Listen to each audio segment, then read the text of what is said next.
Voici l'examen de rattrapage de 2024-2025, Algèbre S1 MIP, l'exercice numéro 2. Cet exercice est devant vous.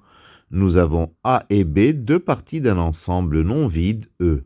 Et on considère l'application suivante F, de P de E vers P de A croix P de B, qui a X associe, le couple X inter A, X inter B. Alors, première question, montrer que F est injectif si et seulement si A union B égale E.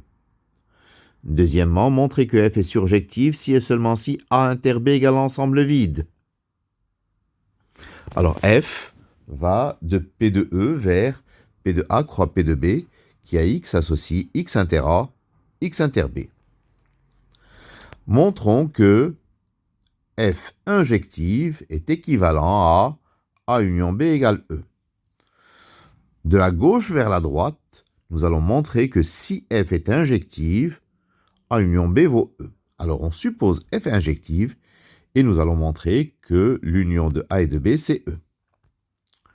Alors si A union B était différent de E, ça voudrait dire qu'il y a un X dans E qui n'est pas dans A union B.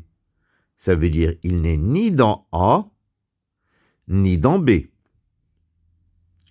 Mais alors, dans ce cas, le singleton X inter A, c'est l'ensemble vide, puisque X n'est pas dans A.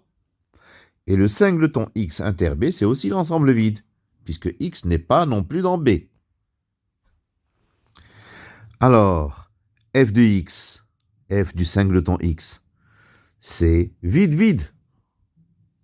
Mais F du vide, c'est vide inter A, vide inter B, c'est aussi vide-vide. Ça veut dire que vide et le singleton X ont la même image. Ce qui est impossible, c'est absurde, parce que F est injective. X, singleton X et vide sont distincts. Donc, ils sont censés avoir des images distinctes, puisque F est injective. Donc, ceci est impossible. Par conséquent, A union B, c'est E. Donc, si F est injective, alors A union B, c'est E.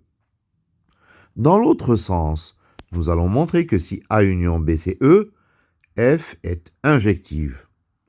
Alors, on suppose que A union B égale E.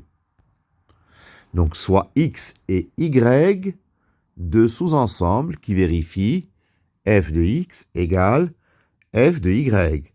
Montrons que X égale Y. Alors, si F de X égale F de Y, X inter A, X inter B égale Y inter A, Y inter B.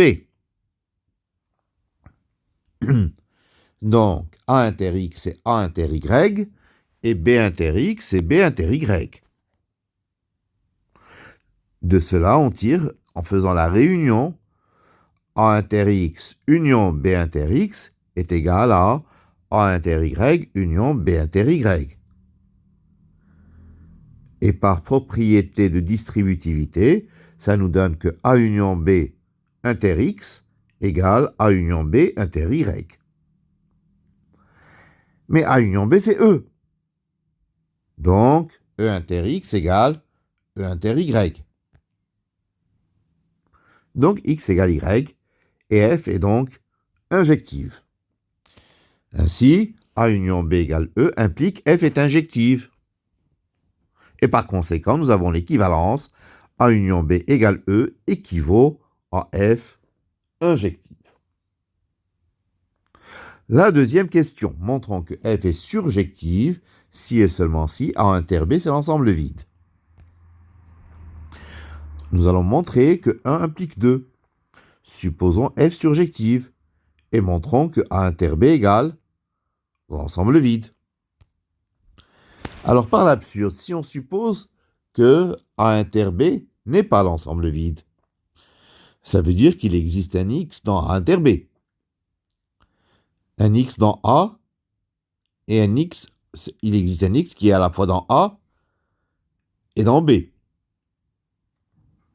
Donc nous allons chercher à ce moment-là un grand X tels que f de grand X égale X vide, puisque justement, tout élément, tout couple d'éléments de P de A croix P de B aura un antécédent, puisque f est surjective. Donc, grand X est censé exister.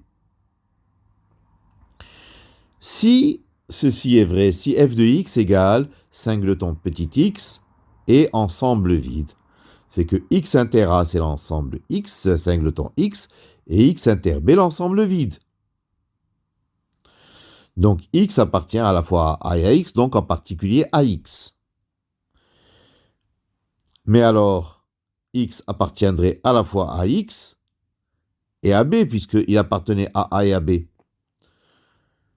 Donc, x appartiendrait à x inter B. Mais x inter B, c'est l'ensemble vide. Ce qui est absurde. Donc, le couple x vide n'a pas d'antécédent.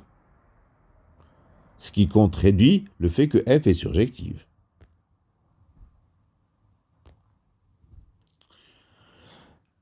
Donc, f surjective implique que l'intersection de A et de B, finalement, c'est l'ensemble vide. Réciproquement, supposons que A inter B, c'est l'ensemble vide. Montrons que f est surjective. Alors, soit x1 appartenant à P de A et x2 appartenant à P de B. On sait que A inter B égale ensemble vide, ça veut dire que x1 et x2 sont disjoints. x1 est inclus dans A, donc x1 inter B, c'est l'ensemble vide. x2 est inclus dans B, donc x2 inter A, c'est l'ensemble vide. Si je considère x1 union x2 inter A, par distributivité, c'est x1 inter A union x2 inter A. x1 inter A, c'est x1. x2 inter A, c'est l'ensemble vide. Donc ça fait x1. Et x1 union x2, le tout inter B, c'est x1 inter B union x2 inter B. Et x1 inter B, c'est l'ensemble vide. Et x2 inter B, c'est x2, puisque x2 est inclus dans B. Donc, f de x1 union x2, c'est x1, x2. Donc, tout couple x1, x2 de P de A croix P de B admet un antécédent au moins. En l'occurrence, x1 union x2. Donc, f est surjective. Nous venons de montrer l'équivalence A inter B égale l'ensemble vide équivaut à f surjective. Voilà pour cet exercice numéro 2. Je vous remercie de votre attention.